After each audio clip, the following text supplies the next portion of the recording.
Consultant इन आयुर्वेद। स्वागत है आप सभी का मेरे YouTube channel Ayurvedic tips by doctor Neha Kushwaha. सबसे पहले तो मैं आप सभी लोगों को बहुत बहुत धन्यवाद देना चाहती हूँ जो आप सभी लोगों ने इतने कम समय में मेरे वीडियो को इतना सराहा और मुझे बहुत प्रोत्साहन दिया। आज का जिस टॉपिक पर मैं आपसे चर्चा करना चाहती हूँ वह टॉपिक भी आप सभी व्यूवर्स में से कुछ व्यूवर्स की डिमांड थी।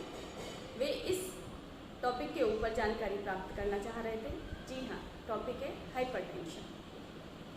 इस टॉपिक को शुरू करने से पहले मैं आप सभी लोगों से रिक्वेस्ट करना चाहती हूँ, अगर आपने अभी मेरे YouTube चैनल को सब्सक्राइब नहीं किया है तो प्लीज़ इसे सब्सक्राइब कर दें और बेल आइकन को प्रेस कर दें। चलिए शुरू करते हैं। BP, blood pressure.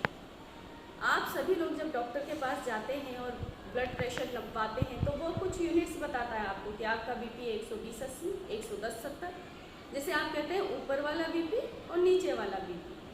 इसे ही को मेडिकल टर्मिनोलॉजी में कहते हैं सिस्टोलिक बीपी और डायस्टोलिक बीपी।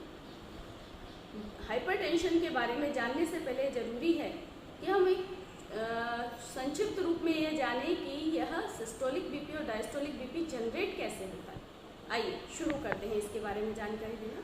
सबसे पहले मैं आपको बताना चाहती हूँ, ये देखिए, ये हमारे हार्ट की स्ट्रक्चर।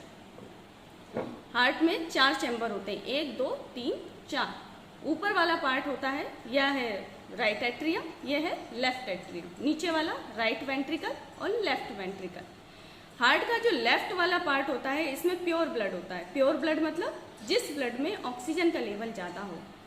तो यह ब्लड इस पार्ट में कहाँ से आएगा? जी हाँ, लंग्स से। लंग्स से पल्मोनरी वेन द्वारा प्योर ब्लड लेफ्ट एट्रियम में आता है। यह देखिए लेफ्ट एट्रियम, ये इसको बीच से काटा गया है इस स्ट्रक्चर में। लेफ्ट एट्रियम और ये left ventricle. Blood left atrium से लेफ्ट वेंट्रिकल में और लेफ्ट वेंट्रिकल से यहाँ अंदर की तरफ से ये स्ट्रक्चर, ये एओर्टा निकल रही है। यह एओर्टा फर्दर छोटी छोटी आर्टरीज में डिवाइड हो रही है। इस लेफ्ट वेंट्रिकल से ब्लड एओर्टा में, एओर्टा से ये छोटी छोटी आर्टरीज के द्वारा पूरे शरीर में पहुंचती है। अब इस मैकेनिज्म में सबसे पहले ध्यान देने की जरूरत है कि यहाँ से जब लेफ्ट एट्रियम से ब्लड लेफ्ट वेंट्रिकल में जाता है तो मसल्स इसकी दीवारें कैसी होती हैं हार्ट की? मस्क्यूलर। जब यहाँ जाता है तो इसकी जो लेफ्ट वेंट्रिकल की दीवार होती है वो इस पूरे हार्ट में सबसे ज़्यादा मस्क्यूलर होती है। ये मस्क्यूलर दीवार इस ब्लड को एओर्टा में भेजने के लिए एक प्रेशर जनरेट करती है।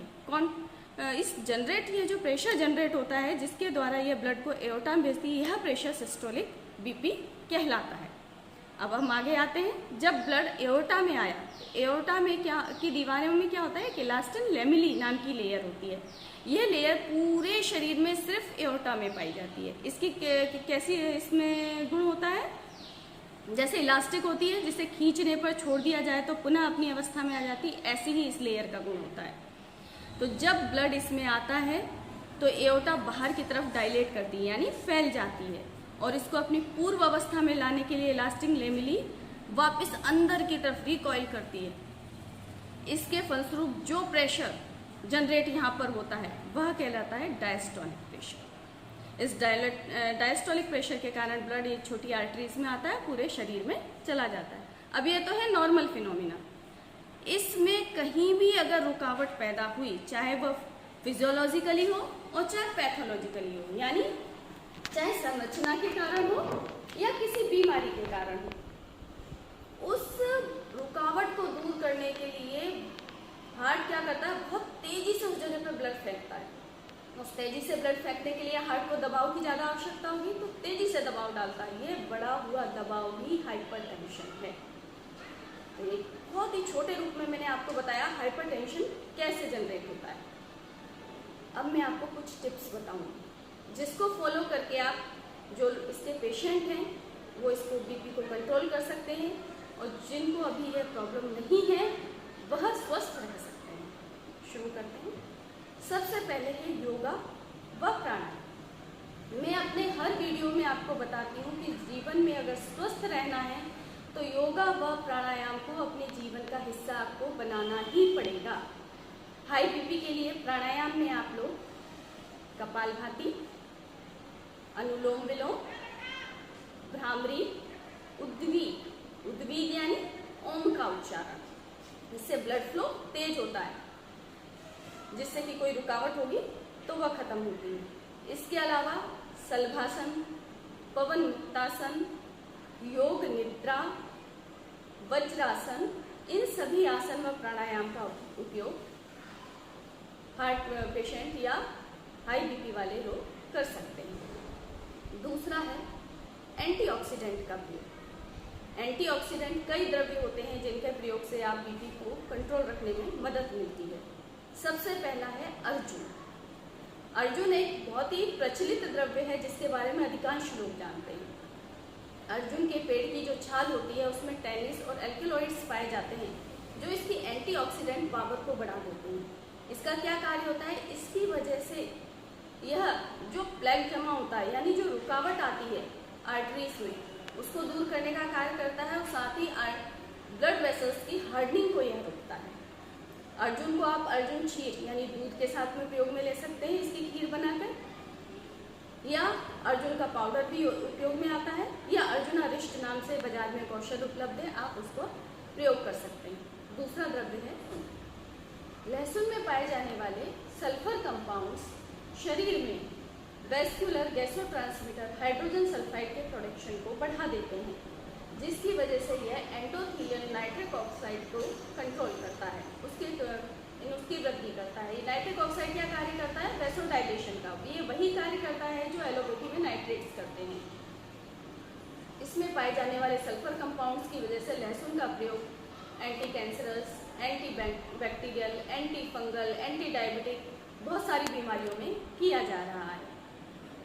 जिन लोगों को यह प्रॉब्लम होती है कि हम लहसुन का प्रयोग करने से हमें एसिडिटी बढ़ती है, वो लहसुन क्षीर का प्रयोग कर सकते हैं। कैसे? जैसे 1 कप दूध लिया, उसमें 1 कप पानी डाला और 5 से 7 लहसुन की कलियां डालकर उबाला। जब यह पानी उड़ जाए तो वह इस दूध को छान के प्रयोग में ले सकते हैं, इससे उनको एसिडिटी नहीं है। तीसरा है दालचीनी, सिनेमन।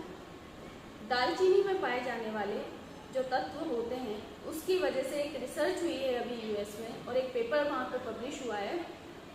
सिस्टोलिक बीपी को यह लगभग 5 mmHg तक कम करने में सहायक हुआ है।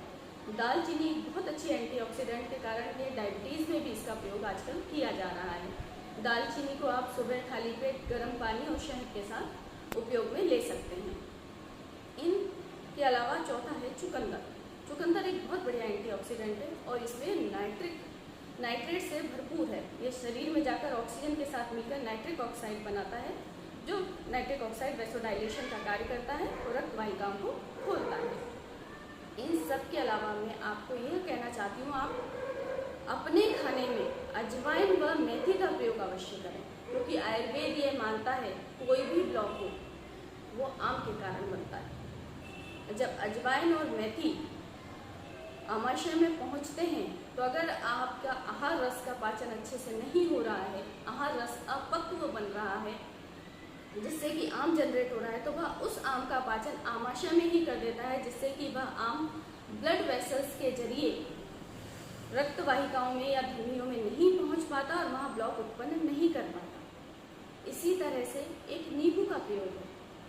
भोजन में जाने वाली अतिरिक्त चिकनाई को नींबू आमाशय में ही पचा देता है, जिससे वह अतिरिक्त चिकनाई धमनियों में जाकर कोलेस्ट्रॉल के रूप में जमा नहीं हो पाती। इन सभी चीज़ों का प्रयोग करने से आप अपने ब्लड प्रेशर को निश्चित मानिए कंट्रोल रखने में ये चीज़ें काफ़ी सहायक या मददगार साबित हो सकती हैं। जिन लोगों का ब्लड प्रेशर हाई रहता है वह इन प्रयोगों को अपनी जो रेगुलर दवाइयाँ चल रही हैं उसके साथ करने से ब्लड प्रेशर को कंट्रोल रखने में ये चीज़ें आपकी मदद करेंगी। जिन लोगों को नहीं है वह इस बीमारी से इसका प्रयोग करके दूर रह सकते हैं। आपको मेरी ये जानकारी कैसी लगी मुझे कमेंट बॉक्स में कमेंट करके अवश्य बताइए। अगर आप इस संबंध में और जानकारी प्राप्त करना चाहते हैं या किसी दवाई के बारे में जानकारी लेना चाहते हैं तो इस संबंध में कमेंट बॉक्स में मुझसे कमेंट करके पूछ सकते हैं। आगे अगर आप किसी और टॉपिक के बारे में जानना चाहते हैं तो वह भी कमेंट बॉक्स में कमेंट कर सकते हैं।